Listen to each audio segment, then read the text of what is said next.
What's going on, everybody? This is Dave from This is Pop Punk Promotions. I'm here with Showoff from Chicago/Milwaukee. How's it going, guys? What Hey, up? Really appreciate you coming on. Let's dive right into it. So, when and how did you guys form? Oof. Well, the original lineup started 1997, 96. Kind of the merging of two bands, and kind of I want to say Chris said the original intent was to be like a 50s kind of like doo-wop band. yeah, Um, that was essentially what they were doing, but because they were all teenagers, it sounded like pop punk. yeah, So, because they were into punk. That's they ended up sounding like they did. So yeah, I mean, and then from there, they wrote some songs, made a tape. Met John from Goldfinger, gave him a tape, and then rest is history. and eventually we all tagged along at our own times. So, Yeah, Short, simple, right to the point. I love it. yeah. I mean, yeah. There's we can AI a story or something. yeah, we'll make up a story. Yeah, none Chris of was us were forged actually from the there at the fires of time. I think that's Mordor. the problem. Yeah, yeah. I mean, I started listening to them right around it was before the album came out. Because they were kind of like the local legends of like, oh shit, dude, fucking Goldfinger fucking grabbed him and blah blah blah, and it was just like, fuck, we could do that. So they became one of my favorite bands when I was in high school, and then my first band ended up touring with them a bunch, playing a whole bunch of shows.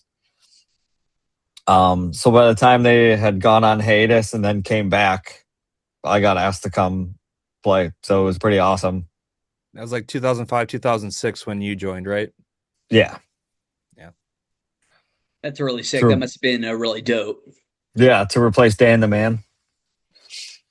He was being cool in the fold or whatever. But yeah, I, big shoes to fill. And what's awesome is that Show Off has always been a family.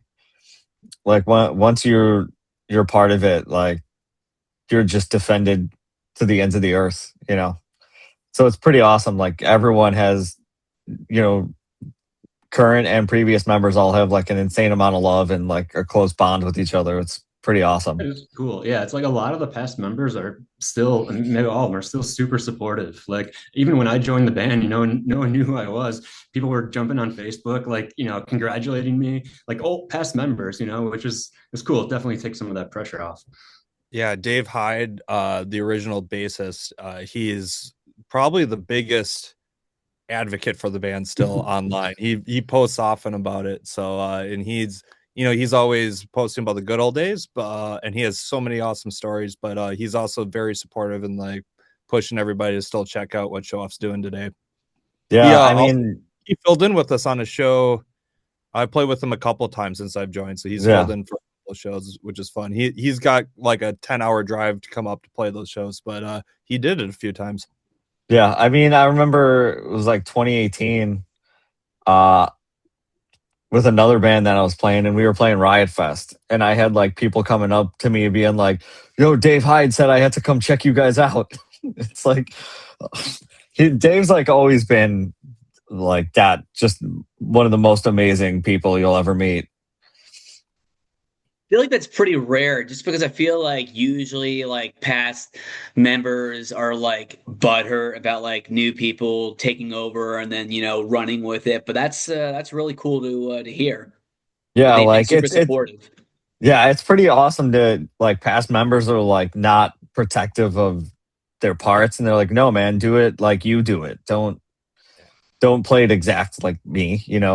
Fucking put your own little thing on it. And they're ever, it's been, you get comments like, dude, it's really cool how you do this thing instead of this. And it's like, blah, blah, blah. It's like, ah, well, I didn't know what you were doing. So I did something else, and it's kind of like, yeah, everyone's insanely just awesome. Like again, like once you're part of Showoff, like you'll forever be part of Showoff. I think Have it's they give? also I'm sorry. Go ahead. I was gonna say that kind of points to, like as you said, like everybody being in the band, also being first fans of the band, also kind of makes a more community feel too, right? So it's, I know everybody likes to talk about bands having original lineup, but what's important for us as Chris is obviously the heart and soul of the band. Unfortunately, he couldn't make it today, but you know everything that Mickey said, it's like I feel like even the fans get to have kind of their fingerprints on it with so many people being able to be part of that process. So it kind of feels more like a family rather than an us versus them type thing. Have they given you any advice? Like, what's the best piece of advice that they've given you? Me personally, the most helpful thing is there was a couple songs where the lead guitar lines are kind of hard to hear the details in the mix, and they've actually recorded the parts separately, like on their iPhone, and like sent it to me so like I could hear it isolated, and when I was learning it, so that I could be as close to the original as possible. So that was probably the most helpful thing I got personally. Brian, I was just told don't fuck it up. yeah, No pressure. I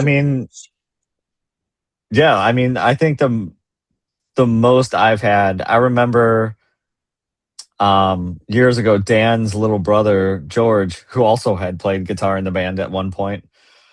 I remember it was like 2005 ish. He was just like, dude, I'm so stoked that you taking over for Dan. And like, I remember Dan being like, dude, I'm happy it's you too. And that was, like, oh, cool. Like, I'm not fucking this up. Like, I have the golden okay. Feeling like, yeah, dude, just do it fucking how you would do it. Just fucking crush it, dude. I was like, all right. Takes a lot of pressure off, especially if you like they come to a show and they're like in front of you and you're like, oh shit, I'm gonna butcher this. I've played in front of so Yeah. many people that were in the band at one point. Unfortunately, I did not know at the time, so I didn't really think about it. But it's funny learning that after the fact. They're like, oh Yeah, yeah, he used to play guitar for the band. Like, oh yeah. fuck. Gonna Now I put a look. bag over my head and just, freak out. Yeah, I'm gonna go into the back room and cry a little bit. Very cool. So 2 years ago, you guys dropped a new EP, Haberstraw. How's the response been to it? It's been pretty awesome. That was the first batch of songs we did uh with at then that lineup. So it was pretty awesome, but still like kind of figuring out. But everyone's, we've had a really good response for it. It's been cool. It's been fun. Yeah, it was kind of I funny mean, when we were writing it and going to record it. I remember some of the conversations we had were like, it was a number of years since the previous recordings, previous releases, and we were kind of worried. We were kind of going, are we departing a little bit too much from like the core classic, show off sound? And so we were kind of interested in how people were going to take it. And I found it interesting. So many people were like, this sounds just like a modern take of the old show off and all that stuff. We're like, oh, okay, cool. Because we were a little worried that people are going to think it was a little off. But I mean, I personally think that it still has the same feel. You're right. It's it might sound slightly different because it's got a little bit more modern sound. Obviously you're recording 25 years later uh with a couple different players, but that attitude is still the same, and how we're approaching the songs with Chris is still the same. So I people really dug it. I It's great to hear. I think most people's favorite songs are kind of matching our favorite songs off of it, which is great. So yeah, I think that was a really neat release. I still am personally proud of it too. Brian, thought it was great when I heard it. Yeah.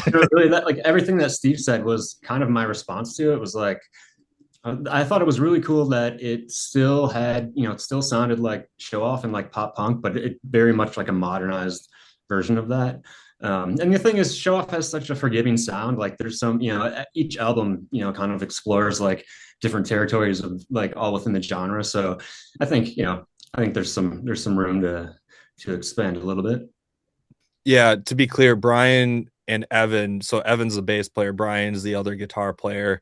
I play guitar as well, but Brian and Evan joined like a month or two after the EP was officially released. So we recorded it in Haverstraw, New York. That's why we named it Haverstraw, but we recorded it out in New York in May 2024. And then it was released August, I think. And then Yeah.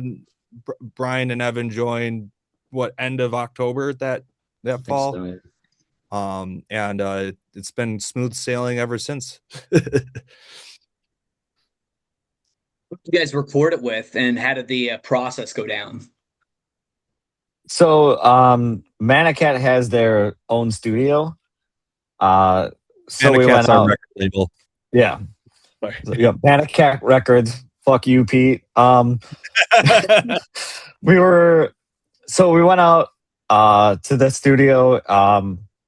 We had Daryl, this guy Daryl Cherry, who was like engineering / kind of producing it. We did it over a week, and yeah, I mean, we just hunkered down and went nuts on it. Tried to make it the best we could. I think it turned out pretty rad. Yeah. And we had John Niclario mix it. Yeah. And I think he did a good job with that. Yeah. Legendary John Niclario. That dude is fucking works some magic. Hearing when we did the mix, when we got the mix back from John, we were expecting something totally different. And John was just like, no, dude, these songs fucking rip. They just need to, they just needed some balls. And we were like, wait, what? We were expecting like all this like extra production stuff and like cool little tricks. And it was just like, no, dude, he just made it like hit hard. And we were like, okay. And then, he wasn't wrong. Yeah. Yeah, so we're still working with him for the next couple releases we're working on right now, but we're going to be recording it. We're recording now in Milwaukee. It just because it's helpful because we can kind of take our own time of recording and everything, but we'll still have John do the mixing. So we'll still have that consistent. We'll see how that final sound will be. I'm curious a little bit. We've got some working on that. But yeah, we're really excited for what's in the oven. Yeah. I mean, what's awesome with John is like you don't really know how he's gonna mix it, but it's gonna sound good. Which is pretty awesome to have that, extra outside ear making you sound better than you thought you could. Which is always exciting when you get something back and just go, that's not us. There's no way we sound that good. Definitely. Yeah, there's no way that I'd be able to do it by myself because I'd be really biased and I would just be, oh, this sounds good. I'm just gonna roll with it, and I wouldn't have like anybody like pushing me to do better. That's why I feel like I would have to go with like somebody else that would like give me that extra motivation to like push through and like get to that next level and no bias. Yeah, I think we're all pretty good at doing that with each other. Yeah. We especially since we know what each other are capable of. So yeah, it's like really pushing, be like, dude, I think you can do that better. And it's like, and we're all pretty honest. I think, as a band, we just have no ego about that kind of stuff. So it's pretty good. Yeah, and we're also constructive. We don't like shit on each other either. Like if we have suggestions, it's always done in a constructive way because we're all really good friends. Like we get along really well. So if we are, saying you should play it this way or we should try this or that, or, Brian and I were talking about it. We did some tracking this week, and it's funny is even with songs where, obviously when we're playing at the same time, he'll play one part and I'll play the other part. But when it comes to recording, we are taking like our strengths where Brian excels with some of like the more like clean ska type parts. Like we'll have him just play both parts because it sounds better that way. Like just because I play it live doesn't mean I have to play it on the record. So that's really cool. So we just want to do what's best for the band and for the sound. But you're right. Like I'm engineering our current record, and I have the comfort knowing that someone else is mixing it, that allows me a little bit more security, maybe a security blanket, knowing, hey, there's like another guy that actually knows what he's doing that's gonna, make sure it's tweaked right. Like I just have to get a good clean recording, a good bass tone on everything, and knowing that he'll be able to EQ and put the compression right and all that stuff. Yeah, it's nice knowing that like we just have to worry about the performance. Yeah. And then it's like, no, John will fix it. Yeah, he'll fix it. Yeah. Meanwhile, he'll be listening to this while he's getting the files from us, going, "Those sons of bitches!" God damn it again! Don't they ever learn? Yeah, I'm gonna have to have a word with Pete. Yeah. Leave it to John to do everything. That's right. What would you say your favorite and least favorite thing is about the writing and recording process? Ooh. Steve? I'll say that what's different, I've always been in bands where we would just kind of hammer parts, like, just play it over and over and over. And the way we do things in Showoff is like we, go through something a couple of times, and as soon as it starts feeling like, we're losing steam on it, or it's that spark isn't there, we just let it go, and we record all of our practices, and then we can come back to that stuff and it still feels fresh, and like you still have that like initial energy. You haven't beat it to death, so that's been cool. The other thing is, all the songs are written essentially in the end around Chris's vocals. And so where I always wrote songs by like finishing the song and then putting vocals in, Chris will say, no, give me the guitar. Like we're going to change this chord to this so that it works with the melody. And that's like been a breakthrough in my eyes, like, cause he's a phenomenal songwriter. So definitely a different process than I've been used to. Yeah. Communication's a massive, massive thing while we're writing. And yeah, like to further what Brian was saying is we definitely writing, you can easily burn out. Like we've been like I've been writing songs with Chris for a long time and know him very well musically, but also know that you can't force it. Like it's either going to come out and you have the idea for all the parts, and it's like, no, we only have like the cool parts of like a verse and a chorus, like, okay. And you try to throw like a bridge and you're like, no, it's not there. It's like, we're not going to sit around and try to think of something and waste time. It's like, we have other ideas we can work on. It's like, step away from it. And then you come back to it with fresh ears and see what happened. It's like, I think it works and feels much more like organic and like just better. Like you can kind of tell when it's forced. Like it doesn't sound right. It doesn't have the right feel.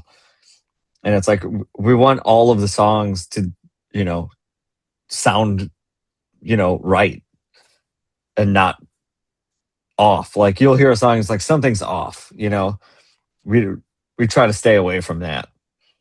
Yeah, to that point, that's probably like my favorite part is probably when we're writing something new and something just kind of sparks and you play it and it's just kind of fun. And as Brian said, we record all those sections. So like, it's fun to like put it on in the background while you're working that week and you're just listening to it and going, oh yeah, I really like that song. It's a new idea.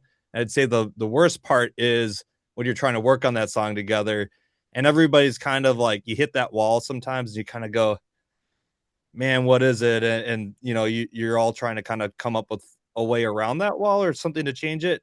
But as Brian and Mickey said, like what we're doing well at as we're writing for the new original album is we know to walk away and say, we'll come back to it then. Like if it's not magic right now, let's not beat our head against the wall.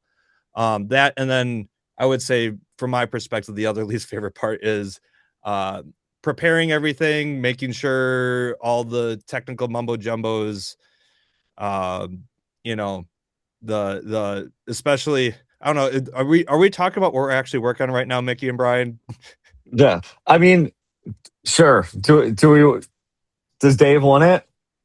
Absolutely, go ahead. Yeah. So we're actually re-recording the original 99 Showoff release. So a big part of that is we've had a lot of fans that have wanted it on vinyl. Unfortunately, Warner Brothers still owns the recordings. So we can't release it on vinyl as is.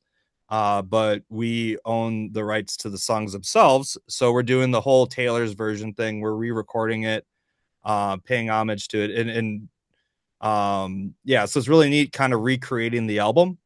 And largely we're, you know, tracking it to the original songs, which, I mean, maybe we get a little bit too much in the weeds on this, but the fun part about that is I would, you know, back when they recorded it and everything back in 98, 99, they did not do it in Pro Tools. They did it to tape. And because of that, you know, it's not grid aligned. It's not all the modern things you think about recording.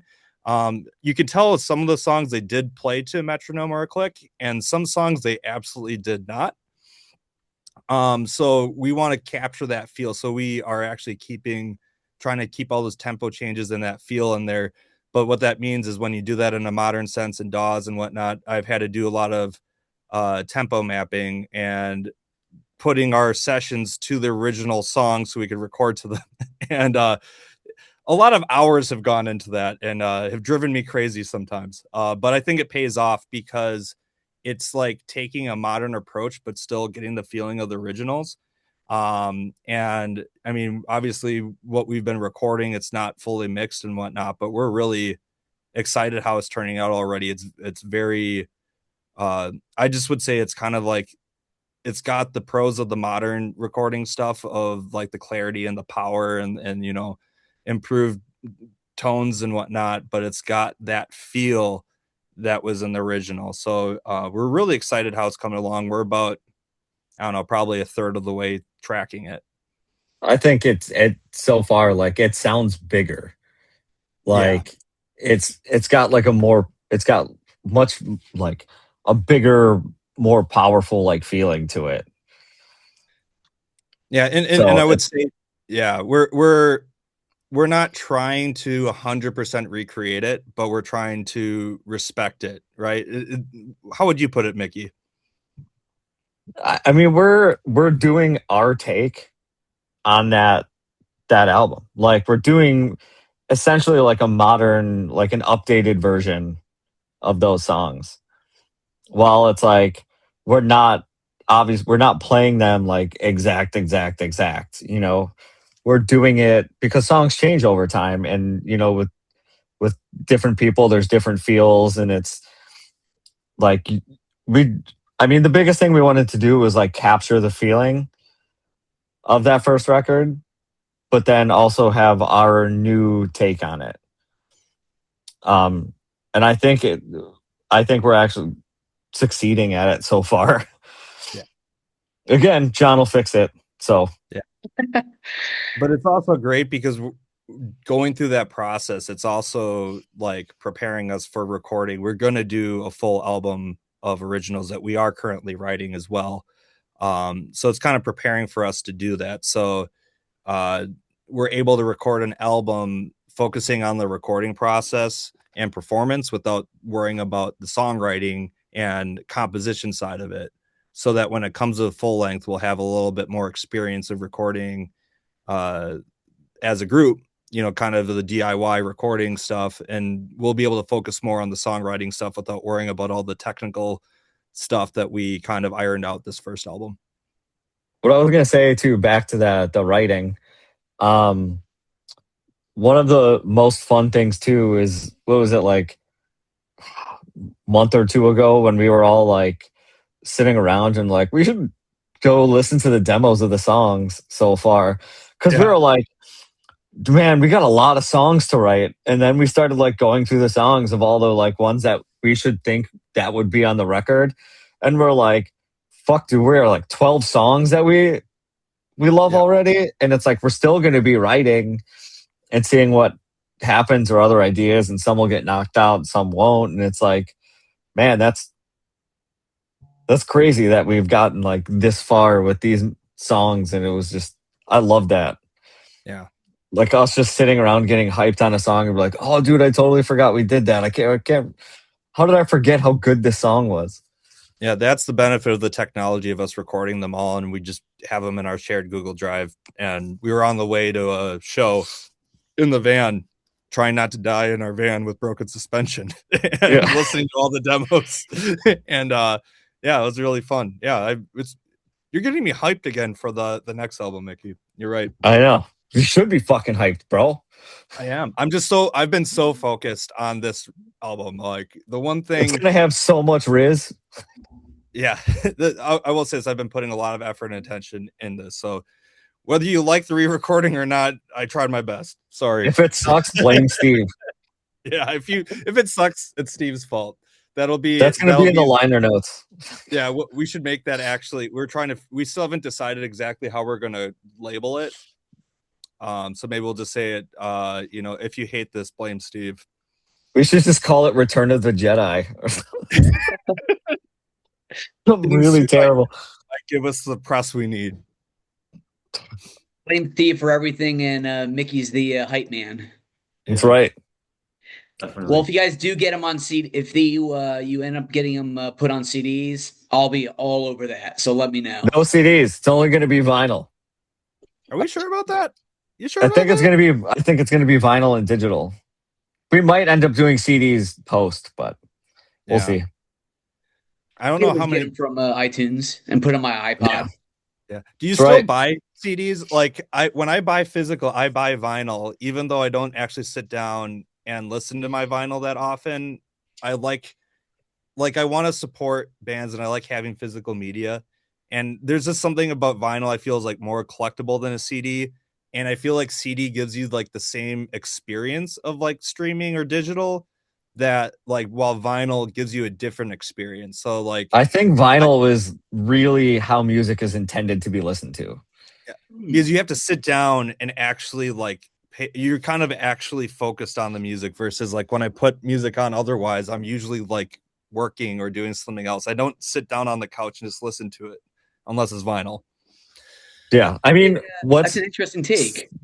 CDs are coming back, but like, think about, I've had this conversation with numerous producers that I've recorded with, like back in like the 60s and then the 70s and into the 80s, when you listened to music, you had like a home stereo system. Like you had an amplifier and EQs and blah, blah, blah, So you would like have a really nice system to listen to vinyl on. And then when CDs came along, you didn't need all that stuff.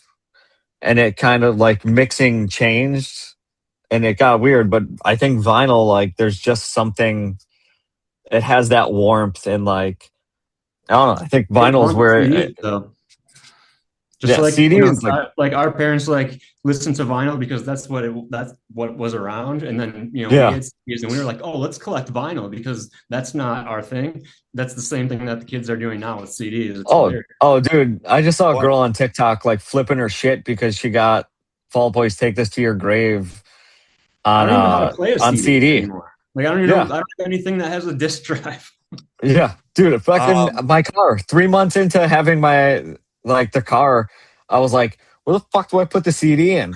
Now that you think of it, yeah, I think all I have is my old college laptop that is on my pile of things to go to the recycling center. That's the last thing that I have a CD drive in. Oh, except I think it probably plays on my old PS3. Probably could play and my PS2. There you go. Old video game Yeah. consoles would be I just the only way. I just talked to some kids, and by kids I mean people in their 20s, and they're like all about CDs now. Like Interesting. I CDs, didn't know. physical, like tangible physical media is starting to come back, Yeah. where people are wanting to collect like DVDs and VHS, and they're getting cassette tapes and CDs, and like that is having a good resurgence because they like found out that like, oh, like bands put out these things and you can open it and read it, and it had all this information in it, and like you can learn about the band a little bit or who they were friends with and who blah blah blah. Which was funny when that girl did the "Take This to Your Grave" flip out, and I was just like, I'm thanked on that CD. Woo!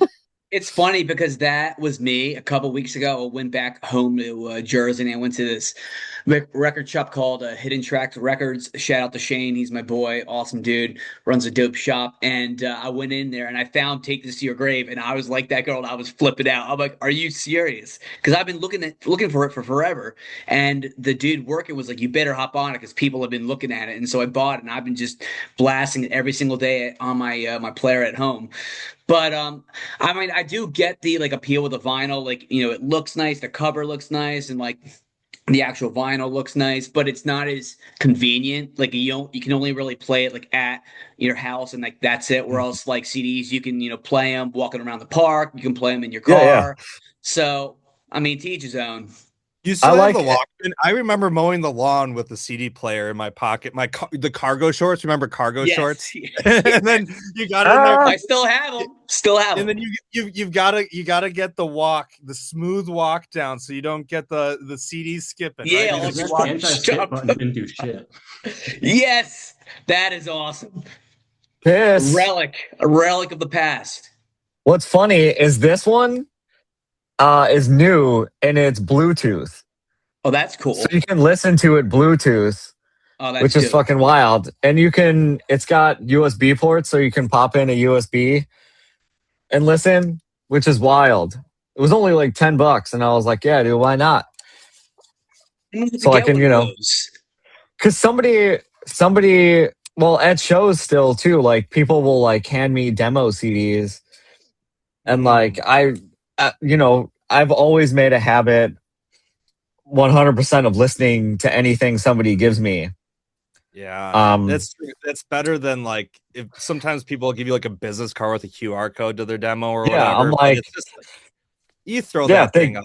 Yeah, if they give me something, I'm gonna listen to it. Like they made the Yeah. effort to make this thing, and like, like, give me a couple days. Like, dude, hit me up. Like, I definitely will listen to it and stuff like that. But yeah, I was That like, I is need one. absolutely incredible. Like the business card, I get chucking because I feel like it's not as personal. It's more Yeah. like fake and like not real. But like a CD to me is blood, sweat, and tears, and to me super real. And like if I was in a band and like a kid gave me a CD of his local band, I'd be like hell yeah and check it out and then give them some feedback. So can never go wrong Dude, with the more personal. pretty and sure more real. somewhere I have a box of, I don't know, probably like a couple hundred demos from people. I mean, I've gotten demos from, like, what's funny is like even a band like the Junior Varsity. I remember them giving me a demo before they signed, and like That's sick. it's just if I went through it, like I know I have Back to Houston calls, like we were talking about before this started. Like I have the Face First CD they gave me, and like, dude, if you want to talk about Fall Boy, Joe gave me their, I have it in my CD book, my big 200, big CD book that I used to drive around with and flipping through, not paying attention. It's the first like mixes of, I know Dead on Arrival's on it, and like 2 or 3 other songs. It was like the first mixes they did while they were tracking those songs. which ended up being "Take This to Your Grave," That's really which cool. is like handwritten, Yeah, like Fall Out Boy demos for Mickey. that's what you remind me of. That as my favorite band. They're not a pop punk band, they're metalcore band, but I remember getting their first EP. Like I saw them in Oshkosh, Wisconsin, and it was like I bought their for $5. Like it was, their self burn, just like a basic CD that they got from Office Max or Staples or whatever, and it's just Sharpied, right? I wish I still had that somewhere. I know I bought it. I have it somewhere, and I remember following them when they had like 2,000 followers online, and now they've got like number of albums and are they're kind of on hiatus now, but like it's crazy when you can see a band early on when they're like nowhere, and you bought their first demo, and now I have all their albums on vinyl and whatnot, and it's like, yeah, I should have that little homemade burn CD somewhere. You're a number one fan. You're an OG. Yeah, an OG. Speaking of I that, lent them a guitar. I remember that show. They were like, they posted on Facebook that day, like, does anybody know how to fix guitars? And I reached out and I like told them how to solder a guitar on the phone. And then I was like, well, I'll bring a guitar in case you need one. And so they just like kept it backstage. I mean, they played to like, only like 50 or to 100 people or whatever. But I thought it was so cool that my favorite band had like my guitar backstage as a backup. It's actually one of the black ones back there. But yeah, I don't know. It's a memory, memories like that. You feel like you're kind of like what we said earlier. When you follow a band that's like, smaller like that, you kind of feel like you're part of the whole thing instead of, I think that's the fun of following smaller bands versus like the big ones. Not to sound like a hipster. I like big bands too, but You hipster. yeah, don't Steve's so pretentious. I am so pretentious. So who would you say your biggest influences are? Nickelback. Creed.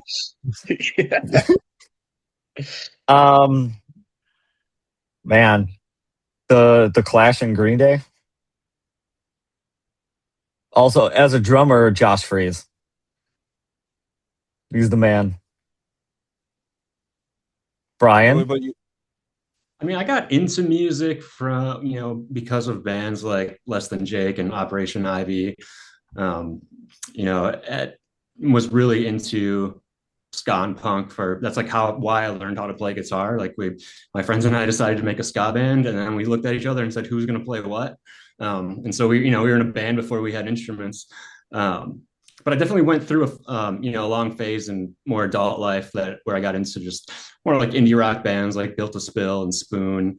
That I think just helps like bring a different perspective. They're all still rock bands, but so I definitely have a broader, like probably similar to you, Steve. You probably have more of a different genre that you connect with. Yeah, I would say probably the biggest influence for like my actual style of playing and how it affects this band is Sum 41. Is I love how their songs are catchy pop punk, but I love the metal influences on guitar.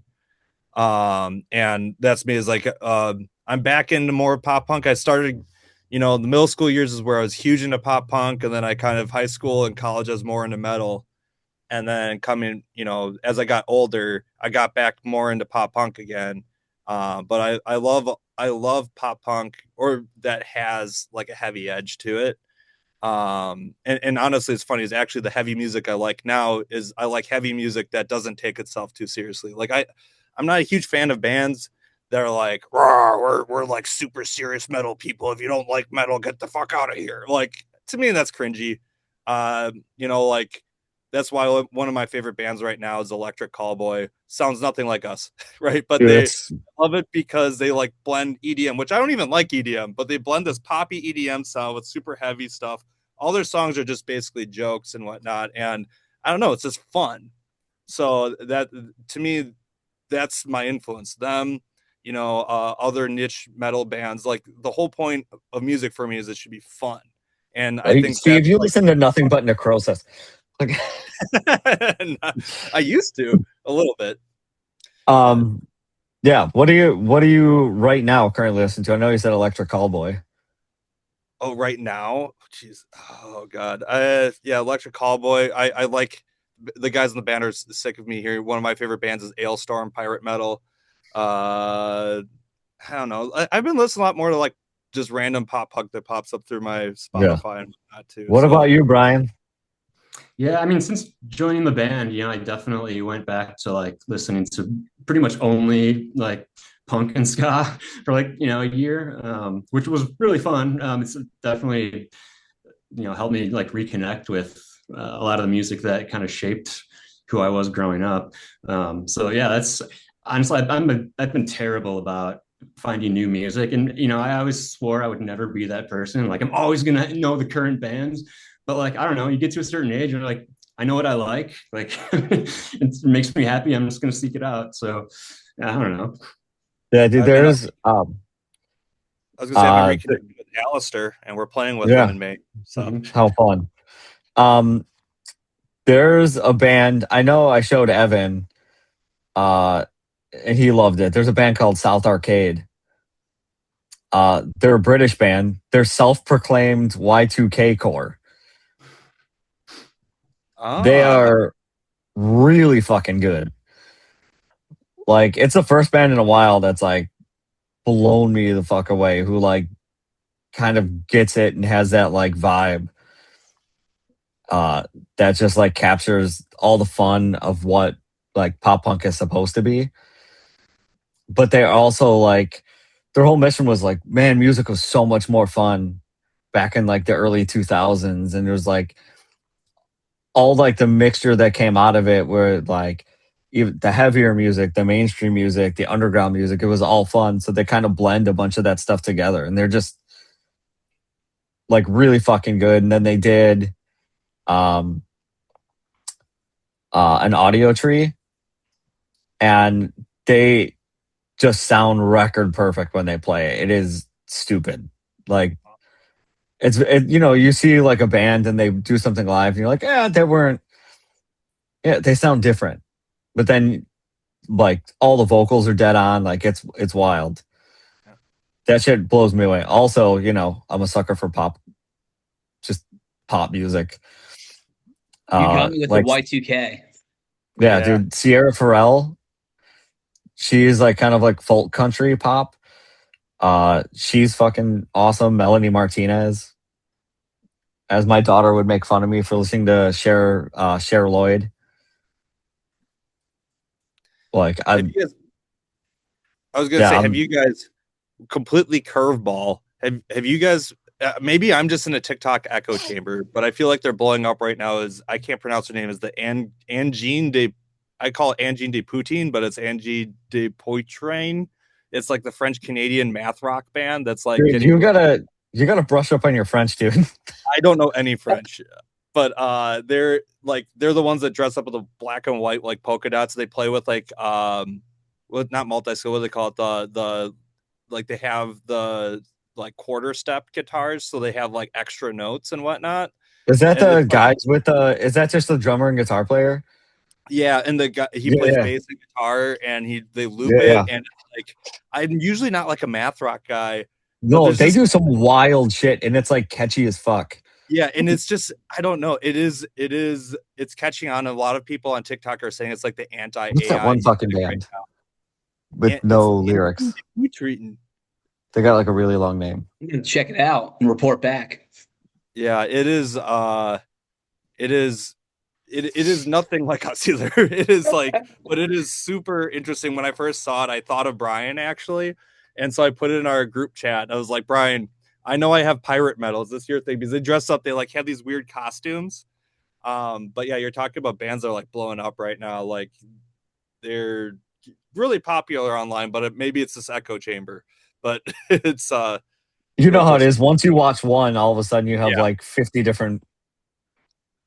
yeah, It's yeah. gonna The be our guitar next all yonky album. donkey sounding. Yeah, Showoff's changing direction immediately. Yes. Yeah. That's awesome. So you guys are from Chicago/Milwaukee. How is the pop punk, the punk rock scene in both those places? Your favorite local band, a favorite venue? I mean, definitely there's a big difference between Chicago and Milwaukee, uh, music scene wise. Obviously the size of the cities differs greatly. And especially being, like barely an hour and a half away from each other. But I think there is a lot of crossover between Chicago and Milwaukee, that people don't actually realize, because it's like the entire way between both of them. It's, like all suburbs. There's no like gap where there's like not something. Mhm. Um, so I think Chicago and Milwaukee do have like a massive connection, that yeah is unrealized, because it's super easy for bands to go back and forth between the two and trade shows and kind of know what's going on in between. Yeah, Um, I think Chicago's got a stronger original music scene in general. Unfortunately, historically, Milwaukee's been a little bit more of a cover band town when it comes to live events. I think that's starting to change a little bit better. I think there's more and more venues that are catering to the original stuff, which is great. Um, I think so people are just kind of getting tired of like it's another band doing the same songs, and yeah. you know Well, as you're aging out, because it was I used to play in the cover band stuff, and I didn't ever want to be in a cover band, but I just want to play live, and it was just the opportunity to get to play in front of people. And Milwaukee was huge on the church festivals, where like all these churches would have these festivals and throw these huge parties, right? So and like thousands of people would come, and like it went from like there'd be like 150 church festivals a summer to now there's like 8, and so that whole culture's changed, and uh, the newer generation doesn't drink as much, and so it just the whole stuff is rearranging, and I hope that the original stuff gets to be more of the spotlight again locally, because that's the one thing when we go to Chicago, I feel like people are actually there's a lot more people that actually go out and support the small local original bands. I mean, it's also a city that's 20 times as big, 20 times as many people are there, and we have so better tacos. better 100. Every single taco I've had in Chicago is better than the best taco I've had in Milwaukee. I generally just bring you to the really good place. Well, no, but it's always random. Like, no, like we play a gig. It's like, oh, let's just go to this random taco place down the street, and it's always just great. So Chicago's got great food. Um, I've never, I don't have anything negative to say about Chicago besides traffic. Yeah. So I just got really excited because I'm a big taco guy. That's my favorite food, tacos and burritos. So sign me up for that. You don't have to say dude dude, Chicago generally probably has the best Mexican food in the country. Like, now. it is. And that's not even just hearing that from like Chicagoans. That's from people who like come from Texas, or like Arizona, New Mexico, even like California. Like, California prides themselves on their fucking Mexican food, but they're more like Chipotle esque, But we're like, you know, I don't speak Spanish, so I don't know how to order this. It's like you just point at a menu and you're like, this. And it's, yeah, dude, it's fantastic. I mean, we have a large Mexican population. Um, like Chicago is a pizza town, it's a hot dog town, but taco places outnumber them like 3-1. Like, it's wild. How do you guys feel about a deep dish pizza? Yeah, that's that's not the not. real Chicago style. No, that's where you bring the people from out of town. But Uh, yeah, like, Chicago and Milwaukee actually do have like the same like thin crust as actually like the really thin crust is really yeah, what like the goes. tavern style Yeah. that you have to Funny. eat piping hot straight out of the fucking oven. Like, you can't let it sit for like 5 minutes. You have to like pound it right away. It's funny because a couple years ago I went to Chicago and my dad and we were driving around like looking for deep dish spots and we couldn't find any. So he ended up just getting New Jersey style, New York style pizza, and it was really good. I gave it a B plus. Um, I feel like it could have been a little bit more like cheesier, and I feel like it was like the crust was a little bit not as good as Jersey and New York, but it was a million times better than Hershey. Yeah, Hershey's like it doesn't. awful. Most of the like the New York style here, they don't get like as that crispy bottom where it's the texture's just not there because it's more catered to like the Chicago feeling. So my favorite pizza place is called Dante's, and they do New York style like fucking perfect. It's the best pizza I've had anywhere in the country. It like my mouth is watering right now. Like I introduced it to my neighbors across the street, and they like DoorDash it for like $60 to have it driven down. Wow. That's hardcore. It's yeah, it's fucking great pizza. Interesting. Well, now I'm going to ask you guys some non-music questions. It's a good way for me to get to know you as people. I did this with the Yeah, other yeah, bands. Are ready to roll? yeah. First Let's go. one, best vacation you guys have been on. Steve, I need a second on that one. the cruise where I tried, I made a rule that anytime somebody asked me if I needed a drink, I had to order one. And it had to be alcohol related. And I charged it to the room. So sometimes I'd be drinking at 6:30 in the morning on my way to get some breakfast. Made it pretty interesting. Yeah. I'll say I think my favorite vacation I've done is in 22. I went to a trade show for work first in Munich, Germany.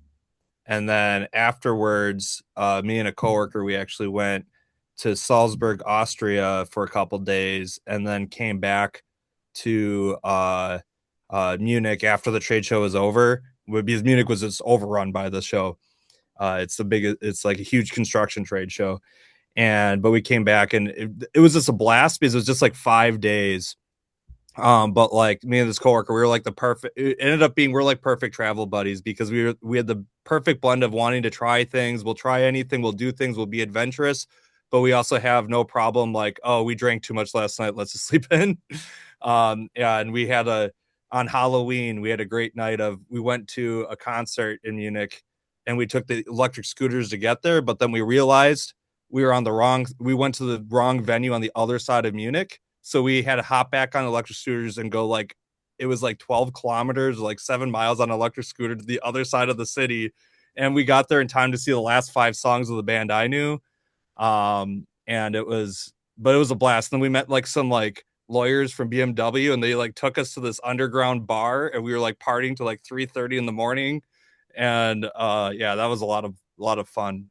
Should not have tried riding an electric scooter after that, but we got back to the hotel safely. So that was Sick. probably my favorite vacation. What band was it? So Amaranthine is the band I knew. They're, like a metal band with more, stuff. They're not my favorite band, but I followed them for years. They're really good.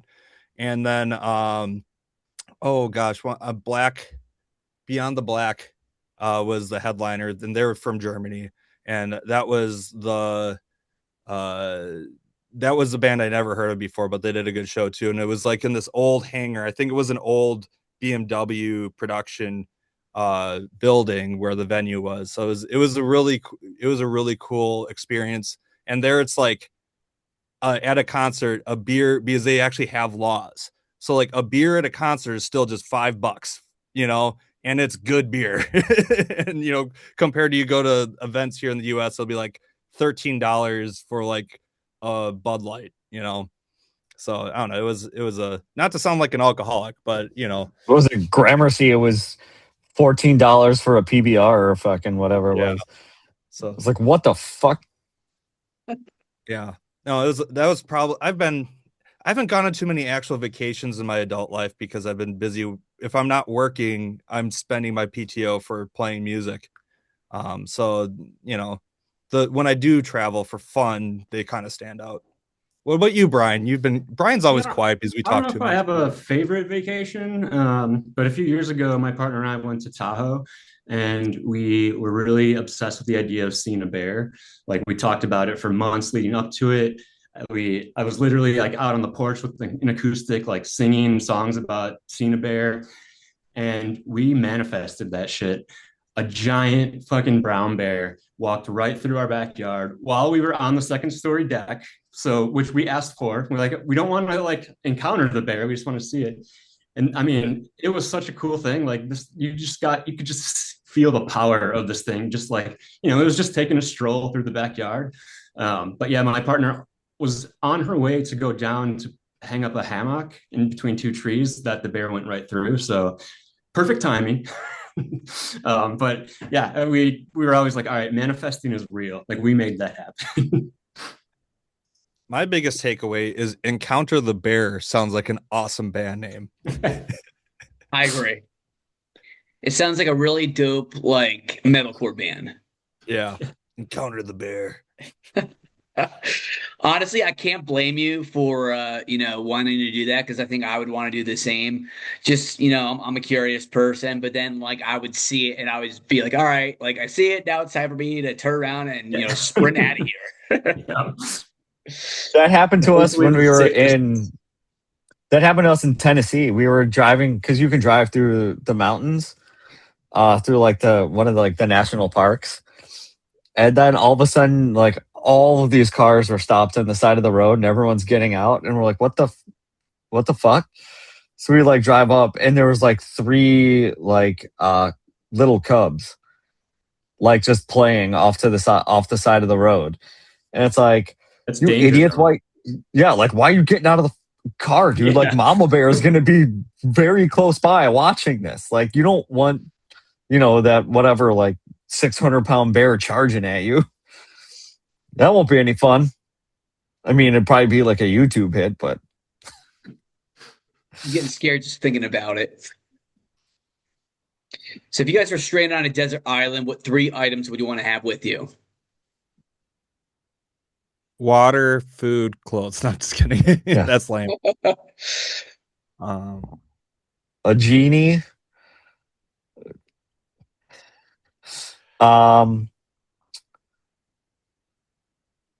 Probably a tent. Should we say non-survival items?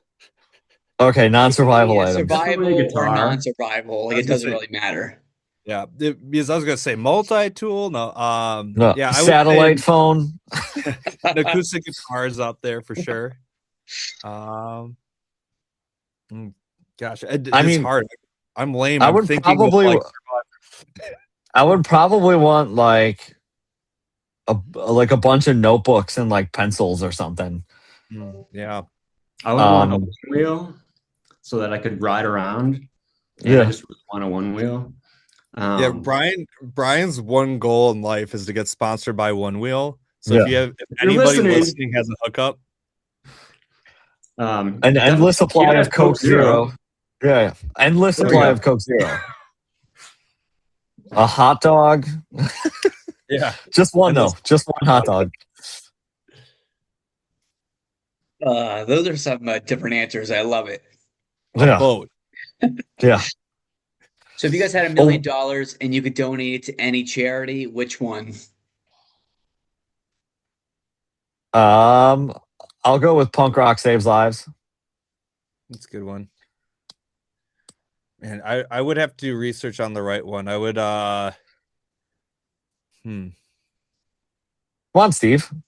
I would happily give $1 million to anyone that has a great plan for taking down this entire administration. Yeah. I Yeah. will match that. Unfortunately, I don't know who that is. Yeah. I don't even need dude, I'll pay somebody. I'll do it for less than $1 million. Not taking out, taking down. Yeah. Yes. Down. Yes. Pam Bondi might be doing that. She just got Yeah, they're kind of doing it to themselves. yeah. Oh God. We'll So go he's down gonna fire somebody and they're gonna start squeaking. Yeah, I'll give it to Christy Gnome's husband, Yeah, so that he can get the real boob job that he wants. yeah. Good charity. Good charity. Oh, that's so well worth it. No, yeah, I would. Why don't Yeah, you say the Trump Foundation and get it over with, Steve? yeah, that's I think Punk Rock Saves Lives would probably be a good one that we know of. We actually work with them. But other than that, like I'm really passionate about like green energy and renewable energy. So I don't know of like an actual charity, but like something to do with green energy, and especially if you could do that with like disfranchised neighborhoods or something to try to offset grid blockouts and stuff like that. That would be cool. Doing things like the ASPCA would be great. You know, uh, an organization that actually cares about animals and their well-being, and not about like bullshit clickbait like PETA, uh, which is great. Brian, AIDS Foundation. I do want you to stay alive. So Yeah. Jesus. You Trying. just want to make sure that your money goes to the right people and doesn't go to like, the wrong people doing like really terrible stuff with it. Well, Yeah. that's You danger. You want talk it to actually go to the people. like I hear good stuff about Trevor Project, maybe but it'd have to look a little bit closer than that before I give him $1 million. But yeah. I would also like to give it to my bank account. The Mickey. I do fund. accept all charitable donations. Yeah. We'll donate to the Showoff LLC so we can get back on the road and see everybody. So we can take a year off from our jobs and just play music. If I wasn't poor, I would donate to that foundation, but unfortunately I'm broke, so I can't really help you out there. I'm sorry. It's okay. We're used to disappointment. Same here. Our fans only disappoint us. We're used to it. Yeah, that's right. This fucking interview's over. Yeah. All right, last question. What are some places in Milwaukee and Chicago that visitors should check out? Steve? Milwaukee, you should go to Cactus Club if you want to see good music. It's a great venue that, super supportive of not only local bands, but just local artists and community. They just kind of redid their whole exterior to be ADA compliant. Jack White actually came and donated to it. I would say that's an awesome place. That's kind of related to music scene. So yeah, check out Cactus Club. I'm gonna say we have the domes in Milwaukee as well, and I've never actually been there before. But I'm planning on going there in a couple of weeks. So I've lived in Milwaukee for like 15 years, and I'm finally getting to the domes. But it's kind of a neat thing they've got like 3 different biomes in there. So looking forward to seeing that. Yeah, I would say, Chicago's got so many. But if you're gonna go music related, I think like the 2 big places you should go see, obviously, is the Fireside Bowl, which was the center of Chicago punk for forever. Alistair something or Somewhere Down Fullerton has written about that. Also, I think the Metro is also a fantastic venue. It's the largest and oldest independently owned music venue in the country. It's also right across the street from Wrigley Field, which is pretty cool. I think those 2 places are awesome. Obviously, you could see all of downtown. You go to the lake, go to the zoos, all that typical stuff. But I think just exploring a city, just like getting out and driving, is, I think, the best thing to do. Like, find a neighborhood you haven't been to. Like, you see all sorts of new shit.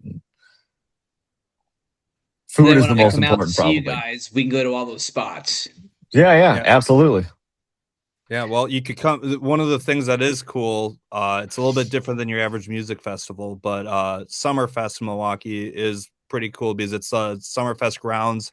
It's actually paved as well. It's kept up well. It's right on the lake. It's Milwaukee's lakefront is actually really nice, And yeah, the Summerfest grounds are right there. There's like 8 large stages, and I think the one downside you could say of the festival is there's no like musical identity because it's such a variety. They're trying to cater a little bit for everybody. And I think that they've been doing a really good job in the last few years of trying to actually make sure like stages each day have like a good like musical genre theme to it. And they've really done a good job the last 2 years because they booked us last year and this year. So making a little plug, we're playing with Lucky Boys Confusion and Goldfinger on June 26th. 26th. So if you want an excuse to come visit Milwaukee, that's the day to come. We're really excited. Yeah, we're gonna thank Sean McDonough and David Silva for thinking we're cool.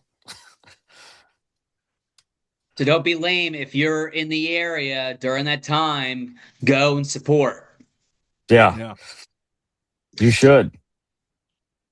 Well, I really appreciate you guys coming on, and the support means the world to me. Yeah. Thanks for having us on, man. Fun. Yeah. Don't be a stranger. I'm always trying to travel and see all the homies and go to new venues and all that. So I'll definitely be making my way out there as soon as possible. So keep your eyes peeled, and I'll hit you guys up. Yeah, dude. Absolutely hit us up. Yeah. So for the people that are going to watch this interview later, where can they find the music at? Onlyfans.com. It is spelled Shonly. We do have Shonlyfans.com. Lyfans.com. But you can also go to Showoff. Wait. Is it Showoff? And Showoffband.com. Showoffband.com. You will get there's links to all of our socials, our YouTube, our Instagram, TikTok, all that stuff. There, Spotify, other links. You can find everything you need at Showoffband.com. Including merchandise. Yeah. Oh, it reminds me, I have to ship out merchandise. Crap. The important stuff. Fine. It's going to Holly. Holly is the one who bought it.